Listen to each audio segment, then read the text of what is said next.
안녕하세요. 저는 지금은 50대가 된 고등학생 자녀를 둔 여자입니다.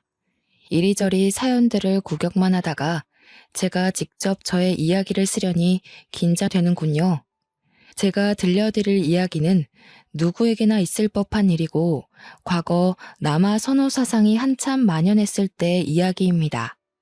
제 이야기를 듣고 많이 공감해 주실 거라 믿고 사연을 올려봅니다. 혹시라도 분노가 치밀어 오른다고 해도 이미 다 지난 이야기이고 저도 제대로 복수를 했으니 끝까지 들어주시면 감사하겠습니다. 저는 정말 어릴 때부터 남아 선호 사상에 찌든 집안에서 태어나 딸이라는 이유 하나만으로 엄청난 차별을 받으며 살아왔습니다. 오죽하면 동네 어르신들이 보다 못해 어디서 주워온 애 아니냐고 할 정도로 지독하게 당하면서 살았습니다. 그 어린 나이에도 차별로 인해 눈칫밥만 엄청나게 먹었고 저도 모르게 세상을 그렇게 습득하게 되었죠. 얼마나 차별을 당했는지 아마 여기 사연을 보러 오신 분들은 상상도 못할 겁니다. 어머니는 저를 낳자마자 시댁에서 엄청난 멸시를 받았고 아들을 낳아오라는 성화에 못 이겨 몸조리도 제대로 못한 상태에서 제 남동생을 낳았습니다. 다행히 둘째가 아들인지라 어머니에 대한 대우 또한 달라졌다고 했습니다. 저를 낳고도 몸조리는커녕 아래가 아물지도 않은 상태에서 시댁 식구 뒷바라지를 해야 해서 하혈도 여러 번 했다고 그러셨었죠. 하지만 연년생인 아들을 낳고는 몸조리도 3개월간 극진하게 받고 그제서야 사람다운 대접을 받았다고 하셨었어요. 그러면서 저에게 늘 네가 고추를 달고 왔어야 내 인생이 더 폈을 텐데 하시면서 저를 못난 사람 취급을 하셨죠. 이름으로도 차별을 받았습니다. 저는 딸이라는 이유로 다음에 꼭 아들을 낳으라고 이름을 후남이라고 지었고 아들은 귀한 존재라고 귀남이라고 지었습니다. 제가 뭐 딸로 태어나고 싶어서 그랬겠습니까? 친할머니는 정말 엄청나게 차별을 하셨던 분이셨어요. 1살 차이밖에 나지 않는 7살 동생이 몸무게 25kg를 돌파할 때 초등학교에 입학한 저는 고작 16kg밖에 되지 않았습니다. 먹는 걸로 엄청나게 차별하셨거든요. 항상 뜨끈한 고기 반찬을 동생에게는 올려주시고 혹여라도 제가 한 개 집어먹을까 싶어 제 밥그릇은 나물 반찬, 김치 반찬 앞에다가만 두셨었죠. 같이 밥이라도 먹는 날에는 갈비뼈라도 한 개 얻어 양념이라도 쪽쪽 빨아먹을 수 있었습니다만 보통은 제법은 나중에 식구들이 식사를 마친 다음에야 주셨습니다. 저에게는 식구들이 도란도란 밥을 먹는 시간에 청소를 해라, 네 속옷을 빨아라 하며 일을 시키셨어요. 그때가 고작 제 나이 8살 때입니다. 저는 초중고 내내 자라면서 제 옷을 단 한 번도 사본 적이 없었습니다. 아니, 사주신 적이 없다고 해야 정답일까요? 사촌들이 안 입는 옷을 물려받거나 정 옷이 없으면 동네에 있는 헌옷 수거함 있죠? 거기서 제 사이즈에 맞는 옷을 찾아와서 빨아 입으라고 하셨습니다. 남동생은 그 어릴 때부터 스포츠 브랜드부터 시작해서 중상위급 브랜드 옷을 턱턱 사주셨죠.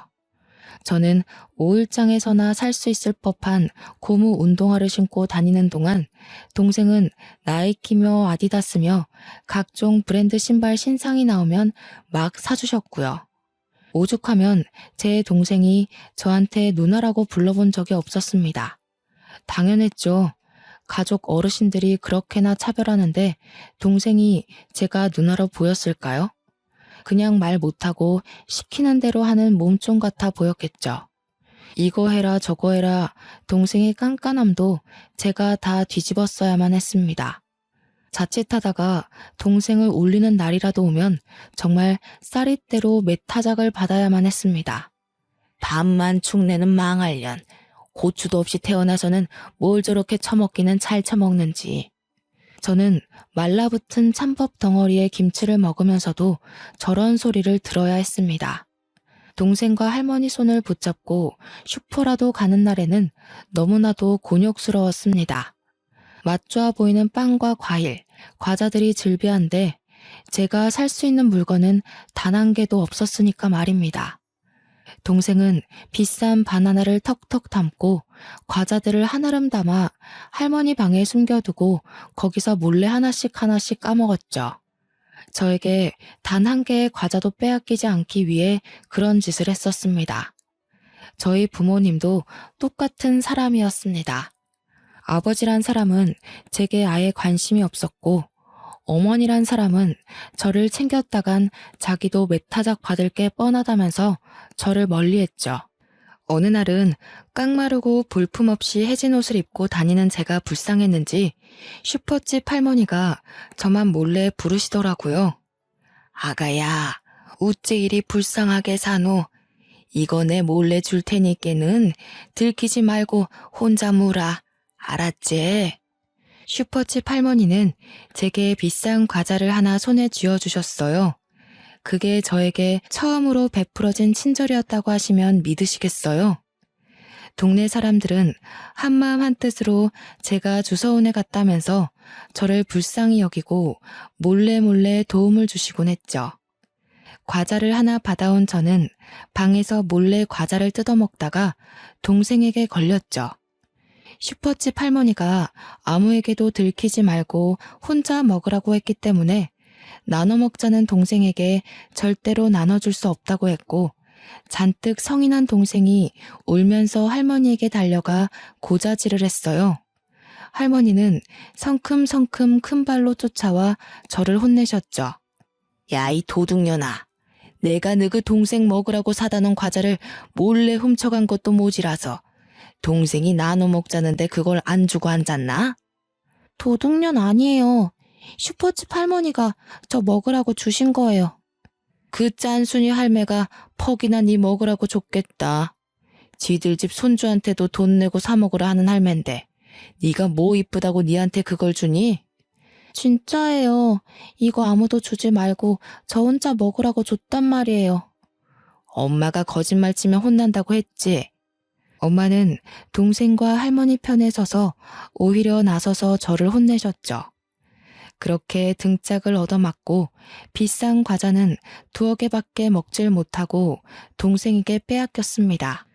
그날 저녁에 억울해서 밥도 못 먹고 시름시름하는 저에게 아버지란 사람은 도둑질은 나쁜 거라고 훈계를 하고 관심도 주지 않았죠.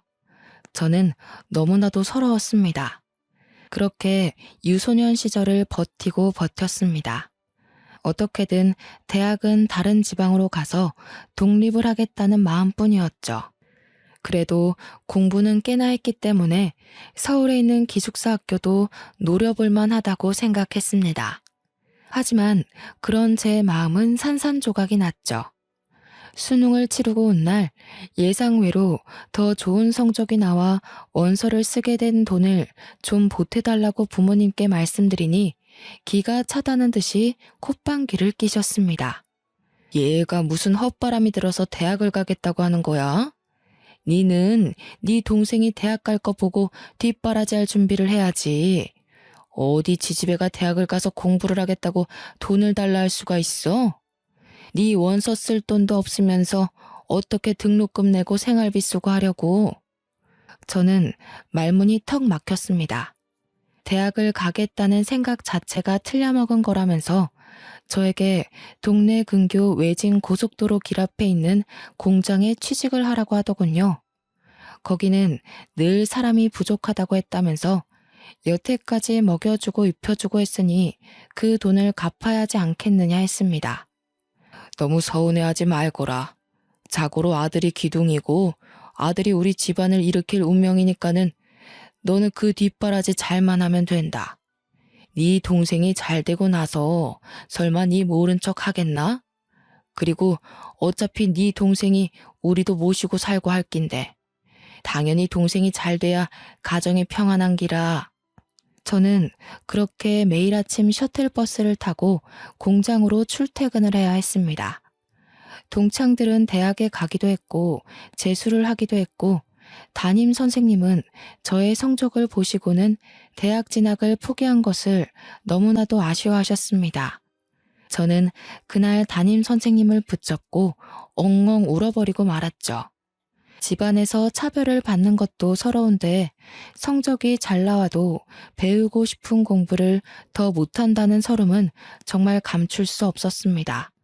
담임 선생님 또한 미리 알았으면 어떻게든 대학에 보내려고 했을 텐데 미안하다고 제 손을 꼭 잡아주시더라고요. 가족들을 제외한 타인의 뜨뜻함이 정말 너무 벅차게 슬프더라고요. 저는 매일같이 공장에 다니면서 그 당시에 고작 80만 원을 벌었습니다. 요즘처럼 근로 시간이 정해져 있지도 않고 최저임금이라는 것 자체가 없었기 때문에 80만 원이라는 돈도 크게 느껴졌죠. 첫 월급을 받자마자 당연하다는 듯 엄마가 돈을 내놓으라고 하더라고요. 저는 월급이 60만 원이라고 속였습니다. 옆집 순이는 80만 원인가 90만 원인가 받는다던데 너는 왜 60만 원이고? 나는 이제 막 들어갔고 아직 고등학교도 졸업 못했다고 월급 많이 못 준대요. 어머나 이 사기꾼들. 2월이면 졸업하는데 아직 해 안 바뀌었다고 졸업 안 했다고 돈을 덜 주나? 이리 가지고 와봐. 저는 그렇게 20만 원이라도 몰래 모을 수 있다는 것에 감사했습니다. 공장에서 일하는 동안 6개월마다 꼬박꼬박 월급을 올려주었지만 저는 계속해서 집에다가 월급이 60만 원이라고 속였어요. 제가 공장에서 일하는 4년 동안 제 남동생은 삼수를 했습니다. 어찌나 돌대가리인지 공부에는 전혀 소질이 없음을 저는 진즉 알아봤지만 그래도 사내가 대학은 나와야 한다면서 밑 빠진 독에 물 붓기 마냥 공부를 시키더군요. 밤마다 술에 취해서 오토바이나 타고 사고나 일으키는 문제아한테 무슨 기대감이 있는 건지 모르겠지만 전 묵묵히 공장에서 제 할 일만 했습니다. 그래도 집에다가 꼬박꼬박 60만 원씩 가져다 주니 월급날에는 고기 반찬도 내어주고 하더라고요. 물론 제 입에 들어가는 고기를 빤히 보는 둥 저희 친할머니는 그것조차 아까워하셨지만요.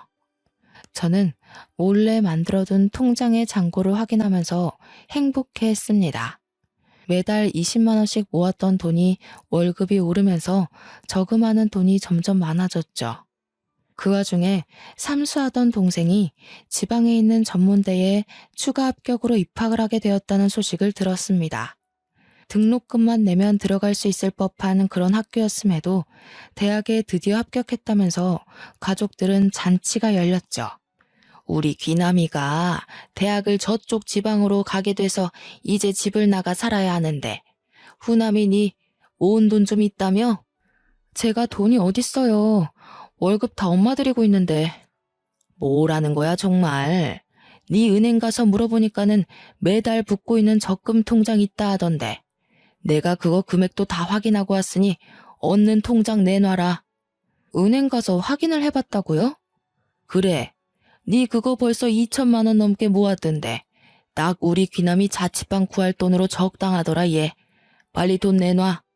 저는 그렇게 아무런 힘도 못 써보고 모아둔 적금까지 들켜 빼앗기고 말았습니다. 제 돈을 가져가면서도 친할머니는 제게 쌍욕을 퍼부었죠.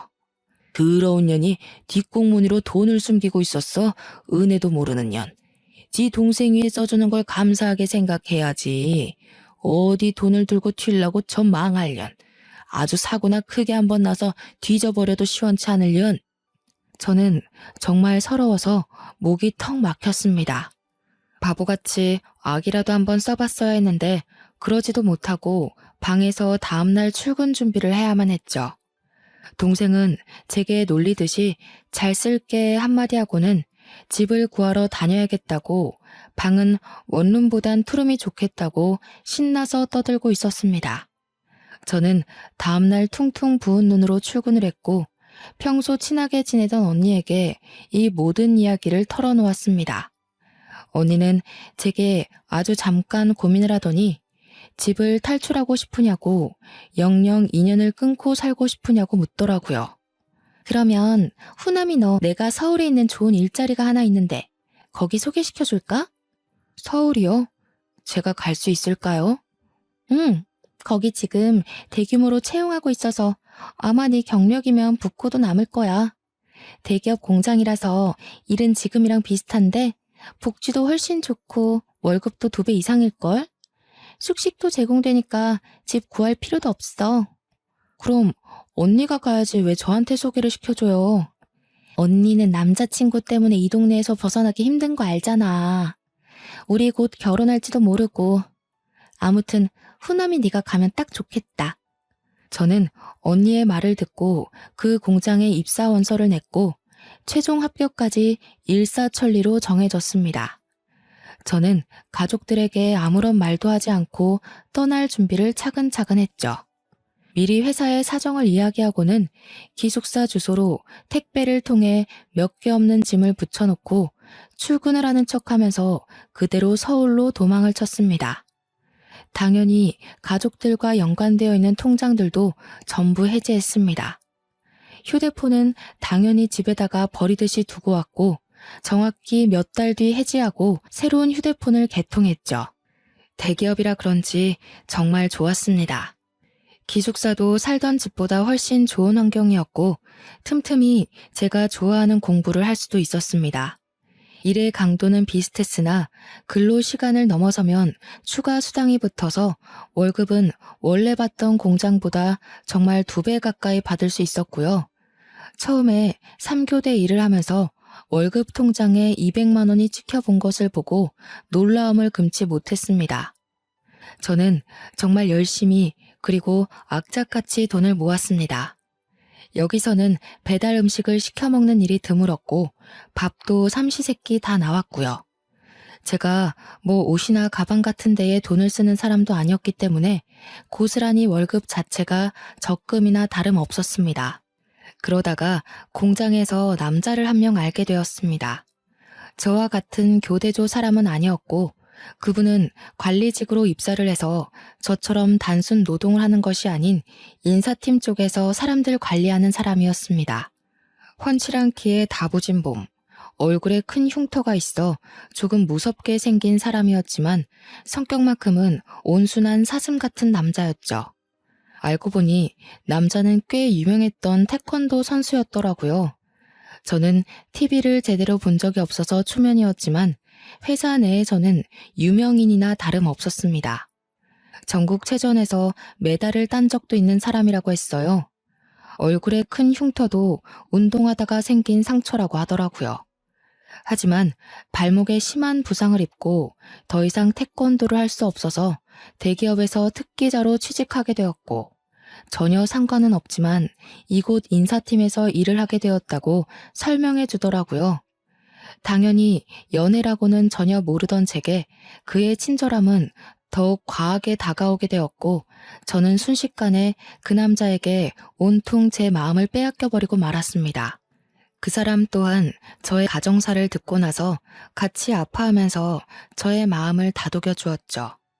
저희는 그렇게 같은 공간에서 사내 연애를 하게 되었고 제가 서울로 도망친 지 3년 만에 그 남자와 함께 가정을 꾸리기로 약속을 하게 되었습니다. 그의 집으로 인사를 드리러 간 날 저는 그 어느 때보다 더 긴장하고 두려움이 앞섰습니다. 저의 가정사를 대충 이야기는 드렸다고 했지만 솔직히 제가 부모라면 저 같은 애는 며느리로 받아들이고 싶지 않을 것 같았거든요. 하지만 제 예상은 아주 산산조각이 났습니다. 제가 시댁에 발을 들이자마자 너무나도 잘 왔다면서 저를 반겨주는 시부모님 때문에 저는 제 의도와 전혀 상관없이 눈물을 펑펑 쏟고 말았거든요. 아가, 그동안 너무나도 고생 많았다. 세상에, 나도 어릴 때 줄줄이 동생들을 키우면서 힘들었었는데 우리 아가는 그런 차별로 얼마나 힘들었을까. 그런 건 흠이 아니라 세상을 꿋꿋하게 견뎌냈다는 휘장 같은 거지. 이제 우리 가족이 되면 내가 사돈댁에서 차별했던 것만큼 아가를 생각하고 살피면서 같이 맞춰갈 수 있도록 노력할게. 그렇게 말씀해 주시니 제가 눈물을 멈출 수가 없어요. 너무 감사합니다, 어머니. 저는 솔직히 반대하셔도 할 말이 없다고 생각했어요.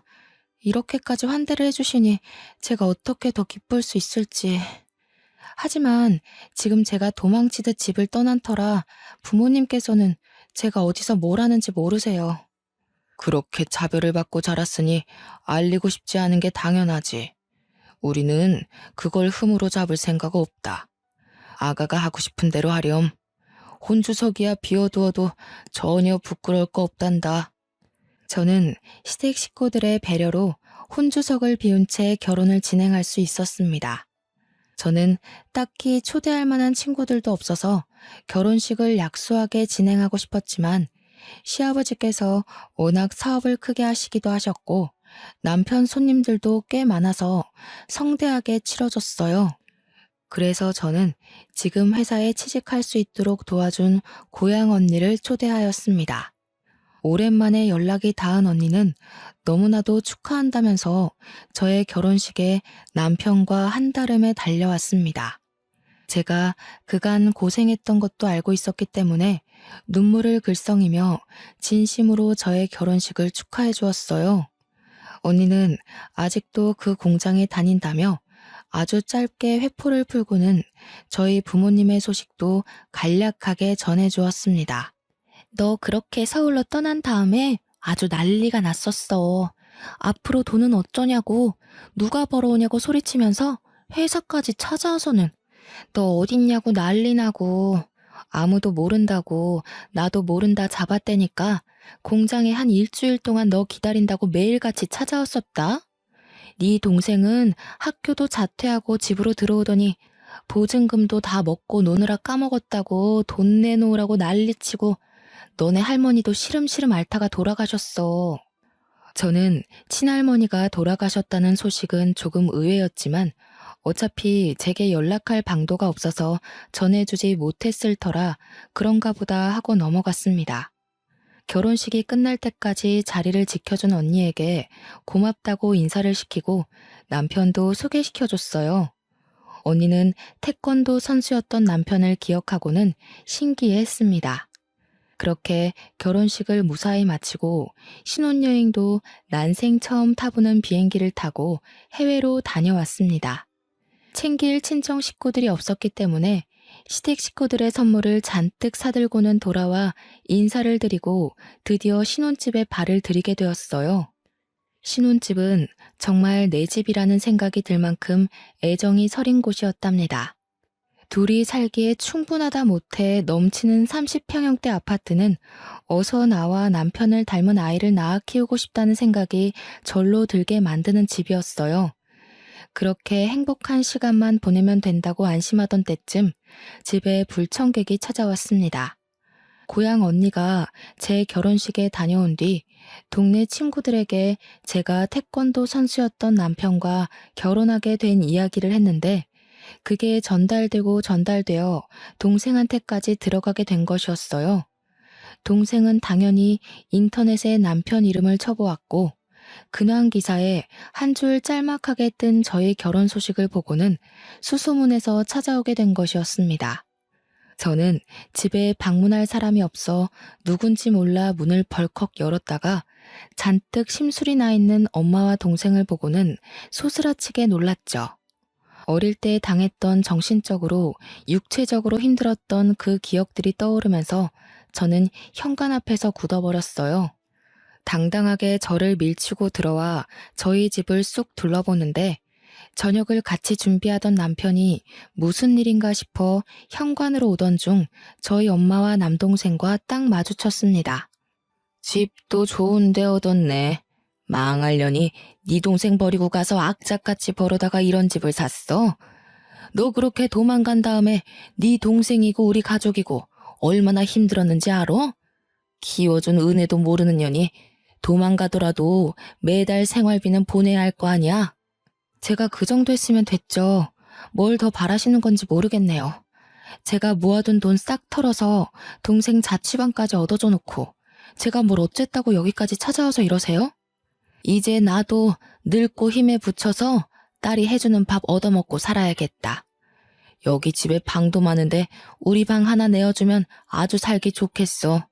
아 그래, 자네가 내 딸과 결혼한 그 누구라고? 이름이 뭐랬지? 인사가 늦었습니다. 김동민입니다. 그래, 김서방. 자네도 그러는 거 아닐세? 집이 기우는 집안이라 해도 그렇지. 결혼할 때 당연한 수순으로 해와야 하는 게 있는데 쏠랑 내 딸만 데려가면 끝인가? 앞으로라도 우리한테 효도한다고 생각하고 같이 살면 되겠구만. 더는 못 듣겠으니 이만 나가주세요. 안 나가면 경찰에 신고할 거예요. 진짜 듣다. 서울에 아파트 가진 게 유세라고 거참 빡빡하게 군다. 가족들이 올라왔으면 하다못해 갈비라도 대접해야지. 누나가 그렇게 못되게 구니까 가족들이 누나를 안 챙긴 거야. 알어? 저는 정말 화가 머리끝까지 차올라서 견딜 수가 없었습니다. 그동안 당했던 일들이 주마등처럼 스쳐 지나가면서 소름이 돋을 정도로 힘들었는데 내가 못되게 굴어서 가족들이 나를 그렇게 대한 거라고 쉽게 말하는 남동생을 보니 더 이상은 말을 섞어서는 안 될 종자들이라는 생각이 들어 제발 나가라고 소리를 질러댔어요. 저의 히스테릭한 모습을 처음 본 남편도 놀라서 저를 끌어안고 진정시키려고 노력했죠. 제가 큰 소리를 내니 엄마 남동생도 무척 당황한 듯한 얼굴을 하더라고요. 귀 아프게 소리는 왜 질러대? 후남이 너 앞으로는 우리 집에 매달 생활비도 보내고 너 일하는 공장이 대기업이라며? 거기에 네 동생 자리도 하나 만들어서 꽂아주면 되겠다. 안 그래도 우리 기남이가 제대로 직장 생활도 못하고 지금까지 놀고 먹고 있는데 이제는 슬슬 독립할 준비도 해야지. 제 나이가 벌써 28살인데 동생은 27살을 먹도록 일 한 번 하지도 않고 집에서 놀고 먹었다는 게 정말 어이가 없었습니다. 적어도 전문대조차 졸업도 못했으면 어디서 기술이라도 배워서 노동이라도 해야 하는 것 아니겠습니까? 아직까지도 부모 품에 쌓여서 제 앞길 하나 제대로 못 보는 동생이 너무나도 한심하게 느껴졌습니다.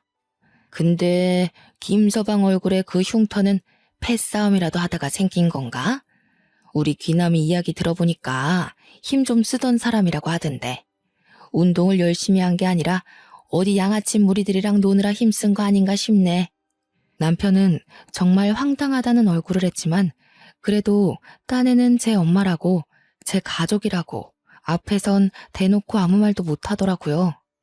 저는 더 이상 감정을 소모하고 싶지 않아 이만 돌아가시라고 등을 떠밀었습니다. 내가 이 집 시세 찾아보니까 강남이라고 20억 원 하더라. 그니까 이 집 팔아서 우리 반 떼주고 누나 살고 그래도 되겠네. 나가는 뒤통수를 한 대 치고 싶었지만 저는 아무 말도 하지 않고 그 둘을 내쫓은 뒤 문에 걸쇠까지 걸어 잠궜습니다. 남편에게 너무나도 미안한 마음이 들어서 눈물이 쏟아질 것만 같았어요. 그런 제 마음을 누구보다 잘 아는 남편이 저를 꼭 안아주면서 다독여줬습니다. 고생 많았겠다. 너무 힘들었겠다 하면서 저를 토닥여주는 손길에 눈물을 펑펑 쏟아냈습니다. 당연히 이 이야기는 시댁에도 흘러가게 되었고 시부모님은 저보다 더 분노하셔서 다음에는 꼭 경찰을 부르라고 하셨습니다. 하지만 그 행복도 정말 잠시였습니다. 집 현관문 앞에서 주구장창 저를 기다리고 있는 거머리 같은 가족들의 얼굴을 보면 고된 일을 끝내고 집으로 돌아가는 가벼운 발걸음이 갑자기 무거워지곤 했습니다. 제게 당당히 저녁밥을 내놓으라고 요구하는 그 뻔뻔함에 치가 떨렸고 저는 첫날 이후로 절대 집에 발을 들이지 못하게 온몸으로 막아섰습니다. 결국 엄마는 제게 바라던 것이 있었는지 이야기 좀 하자고 저를 붙잡더군요. 이 아빠가 이제 늙어서 돈도 못 벌어오고 귀남이는 아직 할 줄 아는 게 없어서 취직도 안 되니까 우리 귀한 아들 쫄쫄 굶어 죽을 수는 없으니 뭐라도 배워야 먹고 살 텐데 말이야. 그러니까 네가 누나로서 좀 도와주고 해야 되지 않겠니? 그래서요? 저희 회사는 제가 취직시켜주세요 한다고 취직할 수 있는 회사가 아니에요. 당연히 저도 면접을 보고 들어온 거고 귀남이도 취직하려면 취업 준비를 해야죠. 무작정 이럴 게 아니라요. 그래, 그 취직 준비. 그거 하려니까 돈이 좀 필요하다. 돈 좀 다오.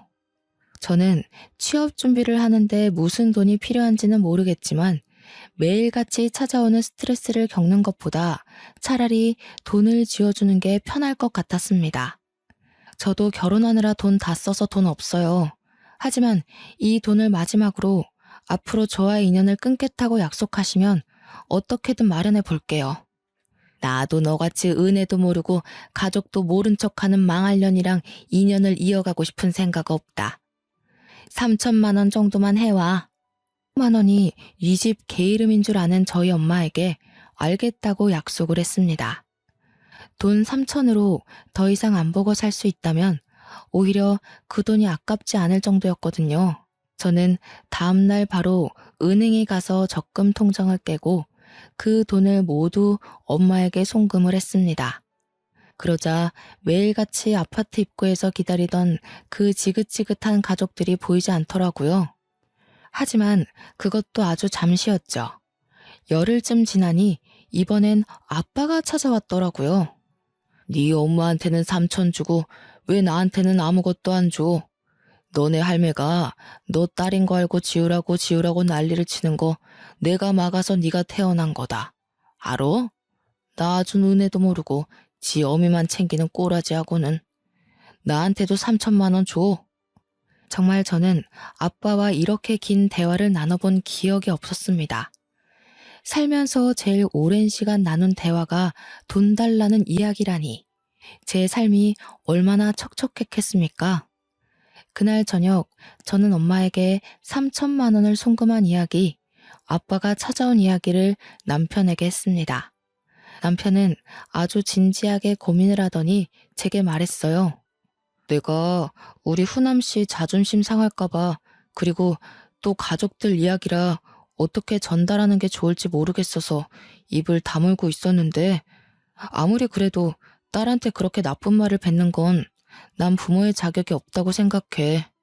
그러니까 여보만 괜찮다면 이 집은 전세 놓고 여보가 스트레스 그만 받을 때까지 우리 부모님과 합가를 하는 건 어떨까? 저는 단번에 좋다고 했습니다. 시댁 식구들은 나의 가족 같은 느낌이 있었기 때문이었어요. 솔직히 시어머니께서 제게 시집살이를 시킨다 한들 어릴 때 당했던 수모보다 덜할 것 같았기 때문에 좋다고 했습니다. 당연히 저희 시댁에서도 집이 복작복작해지겠다면서 너무나도 좋아하셨고, 제가 짐을 싸들고 간략하게 이사를 하자 그날 아주 상다리가 부러지게 진수성찬을 차려주셨죠. 그래서 집은 잘 내놨어? 가구들은 어쩔 거야? 다 들고 들어오려면 큰 이사가 될 것 같은데. 일단 가전 가구들도 빌트인으로 생각하고 전세 매물 내놓았어요. 나중에 다시 들어갈 때 새로 사던가 하면 될 것 같아서요. 그래, 잘 생각했다. 우리 세아가 얼굴이 많이 상했어. 얼른 밥 먹자. 아, 혹시라도 우리 아들이 내가 시집살이 시킬까봐 나한테 경고를 단단하게 주지 뭐야? 그래서 나도 조심하려고. 일부러 일주일에 3번 오시는 도우미 아주머니도 매일 오시라고 했어. 절대 집안일에 신경 쓰지 말고 회사 다니는 거, 그리고 가족들 연락 안 받는 거, 그것만 생각하고 푹 쉰다고 생각해. 알겠지? 제가 기본적인 건 다 할 수 있는데 왜 그러셨어요, 어머니? 내가 왜 우리 며느리 손에 물 묻히게 하니? 저녁은 다 같이 먹을 수 있는 거지? 쯤에 저녁 먹고 싶은 메뉴 생각하면 나한테 연락해놔. 내가 이모한테 말해서 준비해두라고 시킬게. 우리 집에 있는 동안 살 좀 찌워야겠어. 너무 말라서 내가 마음이 다 안쓰러워. 시어머니의 진심 어린 행동에 저는 하루를 사는 행복에 대해 다시 한번 생각하게 되었습니다. 시댁에서 지내는 동안 정말 저를 괴롭히는 사람도 일도 없어서 너무 행복했고 살도 포동포동하게 찌기 시작했어요. 하지만 저희 뻔뻔한 친정 식구들이 이렇게 가만 넘어갈 사람들이 아니었죠. 그날은 가족들과 함께 갈비찜을 먹고 있었습니다. 갈비찜. 어릴 때는 살코기 한 조각 먹어보질 못하고 뼈대에 묻은 양념만 핥아 먹었었던 터라 제게 한 맺힌 음식이나 다름없었죠. 푹 졸여 살이 사르르 녹는 갈비찜을 먹으면서 행복함에 대한 이야기를 나누고 있는데 시댁에 누가 찾아왔는지 벨소리가 울렸어요. 시댁은 아파트가 아닌 전원주택이라 큰 대문을 넘고 들어와야 마당을 통해서 집 앞에 올 수 있었거든요. 큰 대문에서 누가 문 열으라고 고래고래 소리를 지르는데 듣자마자 딱 알았습니다. 저희 엄마 아빠 그리고 남동생인 것을요. 제가 나가볼게요 하고 일어서자 아니라면서 시부모님도 남편도 다 같이 일어섰습니다. 아이고, 가족들이 이렇게 다 나와서 한 대를 해주네. 우리 집 못 베어 처먹은 년이 글쎄 시부모는 모시고 살면서 친정 부모는 나 몰라라 하는 게 말이 됩니까? 못 베어쳐. 아니, 어떻게 딸에게 그런 식으로 말을 할 수 있어요? 처음 뵙는 사돈댁이지만 정말 듣던 대로 너무 하시네요. 그러면 지는 시부모랑 이런 좋은 집에서 호화스럽게 살면서 지 낳아주고 길러준 애미애비는 단칸방에 넣어두는 게 맞습니까? 거기다가 지가 책임져야 할 남동생은 어쩌고요? 듣자 하니까 너무하시네요. 처남을 왜 우리 후남씨가 챙겨야 합니까? 자기 몫은 자기가 알아서 챙기고 사는 거죠. 옛날엔 다 그랬어. 우리 귀한 아들 키우려고 딸 낳은 거지. 내가 저거 고추만 달고 나왔어도 이런 인생을 안 사는 건데. 딸년을 낳아서 내가 아직도 이리 단칸방에서 힘들게 살고 있는 거지. 이만 가세요. 그게 왜 다 후남씨 탓입니까? 자꾸 이러시면 주거 침입으로 경찰에 신고하겠습니다. 참나, 남편도 꼭 쥐 같은 거 만났네. 야, 얼굴에 그런 큰 흉터 들고 그런 말하면 협박죄 바로 성립되겠는데? 너 솔직히 발목 부상 그거 아니라며. 인터넷에서 내가 봤는데 너 그 발목 부상도 싸움하다가 다친 거라던데? 양아치 새끼. 운동까지 해놓고 사람 때리면 그거 살인죄 아니냐? 와, 엄마 아빠 저 새끼 눈빛 봐. 한 대 치겠다 아주. 동생은 남편이 평소 시달리고 있던 악플을 봤는지 루머 가득한 내용을 면전 앞에서 뱉고 있었습니다. 참다 못한 시모가 경찰을 부르려고 하는데 남편이 동생의 멱살을 확 잡아채서 올리더라고요. 시부가 폭력은 안 된다고 말리려는데 이미 눈이 돌아간 남편이 힘으로 동생을 들어올리자 친정 부모님도 난리가 났습니다. 태권도를 그리 오래 하고 아직도 운동을 취미 삼아 하는 남편의 힘을 맨날 술이나 먹고 게임이나 하는 동생이 어떻게 이기겠어요? 발이 땅에서 떨어지자 캑캑거리면서 침을 흘리는 남동생에게 남편이 크게 경고를 했습니다. 2번 다신 우리 집 앞에 나타날 생각도 하지 말고 돈 달라고 찾아오지도 마.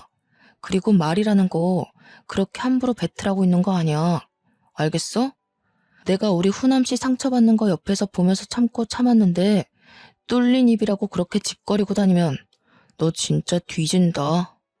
친정 부모님도 남동생 눈이 뒤집어 까지면서 캑캑거리니 2번 다신 찾아오지 않겠다고 우리 애 놔주라며 소리를 쳤어요. 그 꼴이 제법 웃기고 하찮아서 저는 가만히 지켜보고 있었죠. 네, 내가 잘못했네. 우리가 2번 다신 돈 달라고도 안 하고 나타나지도 않을 테니 우리 애 놔줘. 그래 김서방, 가족끼리 이러는 거 아닐세.